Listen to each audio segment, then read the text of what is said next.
नमस्कार. आज आपण तिच्यातील दोष भाग 7 बघणार आहोत. खरंच बाबा, मी खूप खुश आहे. त्यावेळेस आई-बाबांना खरंच समाधान वाटलं की अनघाच्या बाबतीत लग्नासाठी हे स्थळ शोधून आपण योग्यच केलं आहे. नंतर मग आम्ही सर्वांनी रात्रीचे जेवण केले. मग खूप साऱ्या गप्पा गोष्टी झाल्यात. मी सर्वांना माझ्या सासरच्या सर्व प्रेमळ माणसाबद्दल सांगितले की त्या घरातील सर्वजण खूप प्रेमळ आहेतच, पण माणुसकी पण त्यांच्यामध्ये आहे. कारण इतकी मोठी माणसं असून देखील त्यांना कोणत्याच गोष्टीचा गर्व नाही आणि एकदम सर्वसाधारण माणसांसारखे राहतात. आणि हो, घरातीलच नाही तर बाहेरील बाकीच्या माणसांचा पण विचार करतात. त्यांना गरीब श्रीमंत असं काहीच नाही. सगळ्यांना एकसारखंच धरतात आणि तेही सगळ्यांसोबत मिळून मिसळून राहतात. आणि माझा नवरा म्हणजेच राघव देखील तसेच आहेत. आई-बाबांनी राघवला विदेशात शिक्षणासाठी पाठवले होते, परंतु ते आपली संस्कृती कधीच विसरले नाही. ते देखील आई-बाबांप्रमाणे त्यांच्या पावलावर पाऊल टाकूनच चालत आहेत. खरंच आई-बाबा, मला असं वाटलं नव्हतं की मी ज्या मुलाला बघितलं देखील नाही त्या मुलासोबत संपूर्ण आयुष्य कसं काढू. पण राघव देखील खूप चांगले आहेत. त्यांना मी इतकं ओळखलं नाही, पण 2 दिवसातच त्यांच्याबद्दल सगळ्यांकडून खूप अशा कुतूहलाच्या गोष्टी ऐकल्या आणि काही बाबतीत प्रत्यक्षात त्यांची जाणीवही झाली. पण आता मला थोडी भीती वाटते की मी खरंच त्या घरामध्ये स्वतःला निभवून नेऊ शकेल का? माझ्याकडून काही चुका तर होणार नाही ना? कारण सून म्हणून आता सध्या तरी मी एकटीच त्या घरामध्ये आहे. त्यामुळे माझ्याकडून सर्वांच्या अपेक्षा, सर्वांची कामे किंवा त्या घरातील सर्वांना सून म्हणून सांभाळू शकेल का? सर्वांच्या मनात माझी जागा निर्माण करू शकेल का? त्यावेळेस आई-बाबा मला म्हणाले, हे बघ अनघा, घर मोठं आहे, मोठं कुटुंब आहे. त्यामुळे सर्व गोष्टी समजून घ्यायला थोडा वेळ लागेल. पण हळूहळू तू सर्वांना आपलंसं करून घे. कारण त्या घरामधील सर्व माणसं खूप छान आहेत. ते देखील तुला त्रास देणार नाही आणि तू एकटी सून म्हणून असल्याने ते सर्व देखील तुला सांभाळून घेतील. आणि सर्वात जास्त प्रयत्न कर की तुझ्याकडून काही चुका व्हायला नको. घरातील प्रत्येक व्यक्तीशी बोलताना त्यांचा मान राखून बोल, जेणेकरून तुझ्या बोलण्याने घरातील व्यक्तींचे मन दुखवले जाणार नाहीत. प्रयत्न कर, हळूहळू सगळं व्यवस्थित होईल. आणि सगळ्यात महत्त्वाची व्यक्ती तुझ्या आयुष्यातील तर ती म्हणजे राघव आहेत. त्यांना कधीच दुखवू नको, कारण त्यांनी लहानपणापासून खूप गोष्टी सहन केल्या आहेत. त्यामुळे त्यांना त्रास होईल, त्यांचं मन दुखावलं जाईल असं काहीच बोलू नकोस. इथून पुढे तूच त्यांची सहचारिणी आहेस. त्यामुळे तुम्ही दोघेही एकमेकांना सांभाळून घ्या आणि घरातील सर्व व्यक्तींची व्यवस्थित काळजी घ्या. त्या दिवशी आई-बाबांनी खरंच खूप चांगल्या रीतीने मला समजावलं होतं. कारण त्यांनी संस्कार तर चांगले दिलेच होते, पण आपली मुलगी आता फक्त आपली मुलगीच नसून त्यांच्या घरची सून देखील आहे हे त्यांना माहीत होते. असेच मग साधारणतः मी 3 ते 4 दिवस आई-बाबांजवळ राहिले आणि मग माझ्या सासरच्यांनी फोन करून सांगितले की आम्ही राघवला या दिवशी अनघाला घ्यायला पाठवत आहोत. तुम्हाला काही हरकत नाही ना? त्यावेळेस बाबा बोलले की हो, पाठवा, काहीच हरकत नाही. त्यावेळेस बाबा काहीच बोलू शकले नाही, कारण आता लग्नानंतर माझे बरेचसे निर्णय घ्यायचा हक्क माझ्या सासरच्यांना होता. बाबांनी मला सांगितले की राघव या दिवशी तुला घ्यायला येणार आहे, तर तुझी तयारी करून ठेव. मी बाबांना हो बोलले आणि माझी तयारी करून ठेवली. आम्ही मग तो दिवस आलाच त्या दिवशी राघव मला घ्यायला येणार होते. त्या दिवशी सकाळी लवकर उठून पटापट आवरून घेतले आम्ही सर्वांनी आणि मग मी आणि आई स्वयंपाकाला लागलो. ते पहिल्यांदा घरी येणार होते म्हणून आईने मस्त गोडाचा स्वयंपाक केला. कारण त्यावेळेस मला त्यांची आवड-निवड काहीच माहिती नव्हती. काय बनवावं समजलं नाही मला. मग आईने तिच्या जावयासाठी जे बनवलं ते. आणि त्यांना विचारू पण शकत नव्हते, कारण त्यांचा नंबर माझ्याकडे नव्हता. आमची सर्व तयारी झालेली होती. मी ड्रेसवरच होते. साडी निघतेवेळी घालणार होते आणि थोड्या वेळातच साधारणतः 12-12:30च्या सुमारास ते घरी आले. त्यावेळेस मी किचनमध्ये होते. थोडं काम चालू होतं. मग माझ्या बहिणीनेच त्यांच्या चहा-पाण्याचं बघितलं. मी त्यांच्यासमोर लवकर आलेच नाही. का कुणास ठाऊक. पण त्यांची सकाळपासून वाट बघणारी मी ते आल्यावर त्यांच्यासमोर लवकर आलेच नाही. बाबां ते गप्पा मारत होते. इकडे मी आणि आई जेवणाची तयारी करत होतो.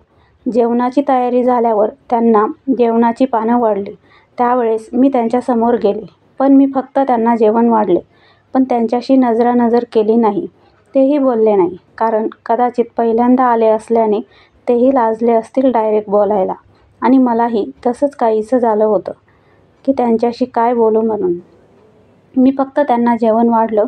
काही वेळातच त्यांची जेवणं झाली आणि मग आई आम्ही पण जेवायला बसलो. जेवणं वगैरे आटोपून झाले. मग मी माझ्या तयारीला लागले. आईने मला साडी नेसून दिली. मग संपूर्ण तयारी केली आणि आम्ही निघणार तितक्यात माझ्या डोळ्यातून अश्रू वाहू लागले. कारण आता परत कधी येणार माहीत नव्हतं आणि या वेळेला माझ्यासोबत कोणीच नव्हतं.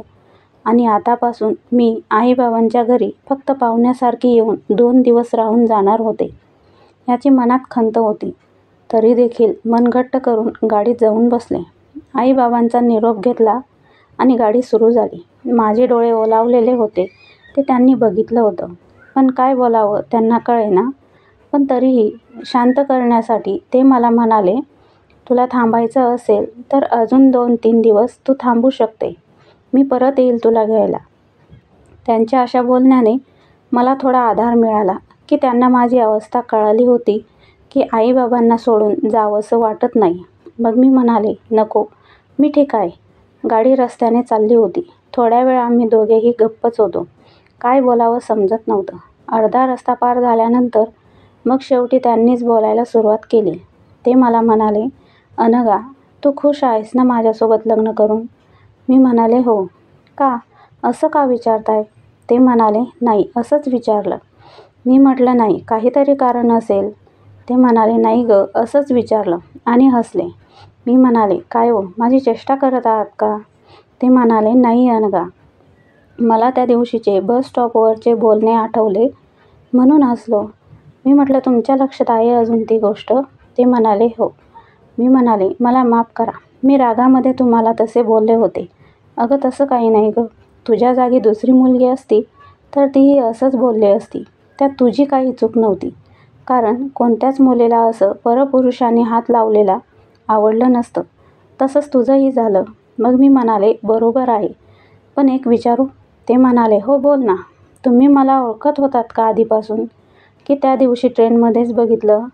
ते म्हणाले, आधीपासून नाही, पण तुझ्या बाबांनी तुझ्या साडीवरचा सुंदर असा फोटो मला पाठवला होता बघण्यासाठी. तेव्हाच बघितलं होतं. पण ट्रेनमध्ये अकस्मात आपली भेट झाली. मी साईडला दाराजवळ उभा होतो. त्यावेळेस ते मुलं एका मुलीकडे छेड काढत सरकत होते हे मी बघितलं. तेव्हा त्यांना अडवण्यासाठी पुढे आलो तर तू दिसलीस. मग न राहून मी त्या मुलाच्या तोंडात मारली. मला ते सहन नाही झाले. मग मी म्हटले, अच्छा, असं झालं होतं का? आणि हसले. मग काय, गाडी जशी धावत होती तसेच आम्ही देखील मनमोकळेपणाने एकमेकांशी बोलू लागलो होतो. मग गप्पा मारता मारता आमचं घर आलं. मग मी गाडीतून उतरले तेव्हा सासूबाई दारातच उभ्या होत्या आमची वाट बघत. दारामध्ये त्यांनी आमची नजर काढली आणि आम्ही घरात आलो. आल्यावर मी सगळ्यांचा नमस्कार केला आणि आवरायला खोलीमध्ये जात होते. तेव्हा आई म्हणाल्या, आता त्या खोलीमध्ये नको जाऊस. आतापासून राघवची खोली आहे ती तुझी पण असणार. म्हणजे आजपासून ती खोली तुमची असणार. तर तुझे सामान वरच्या खोलीत ठेव आणि आवरून खाली ये. मग मी हो म्हणाले. राघव मला त्यांच्या खोलीत घेऊन गेले. तिथे माझे सामान कपाटात व्यवस्थित ठेवले आणि आवरून मी खाली आले.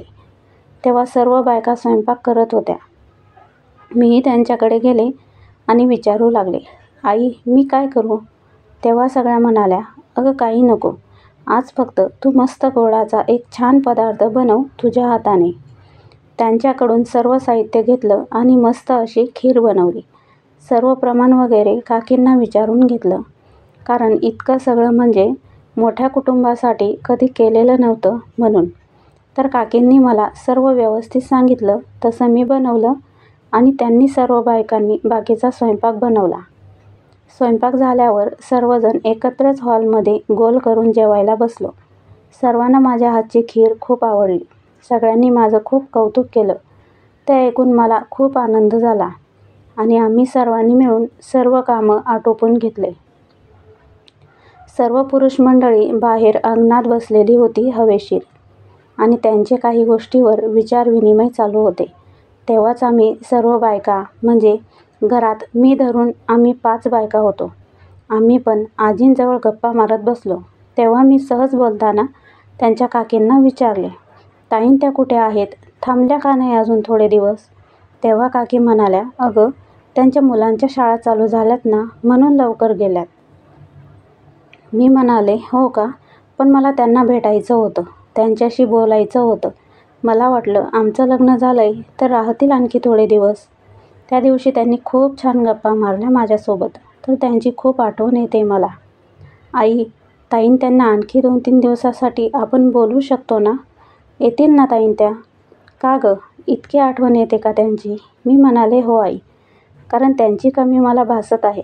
आपल्या घरातील सर्व बायका मंडळींमध्ये त्या दोघी असायलाच हव्यात.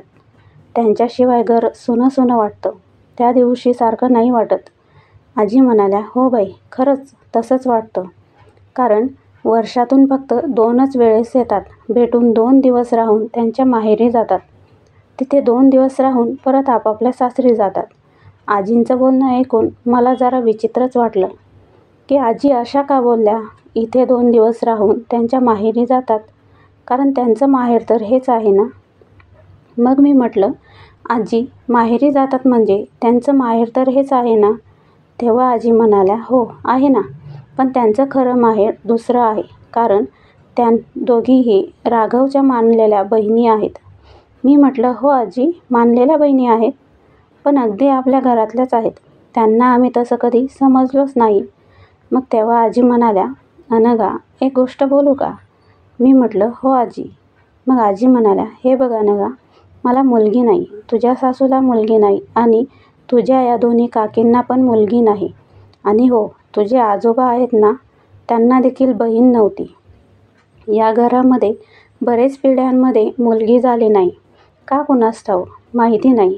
सर्वांना मुलंच झालेत आणि तुझ्या सासूने तर राघवला दत्तक घेतले, तर त्यांनी पुन्हा मुलाचा विचारच नाही केला.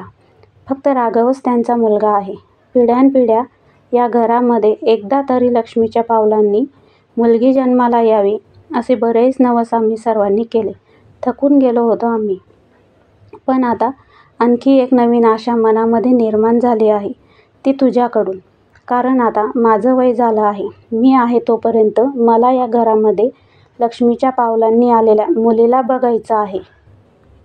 आणि आता ही इच्छा तू पूर्ण करू शकते, कारण बाकी मुलं तर अजून लहान आहेत. तूच फक्त एक आशेचा नवीन किरण आहे आमच्यासाठी.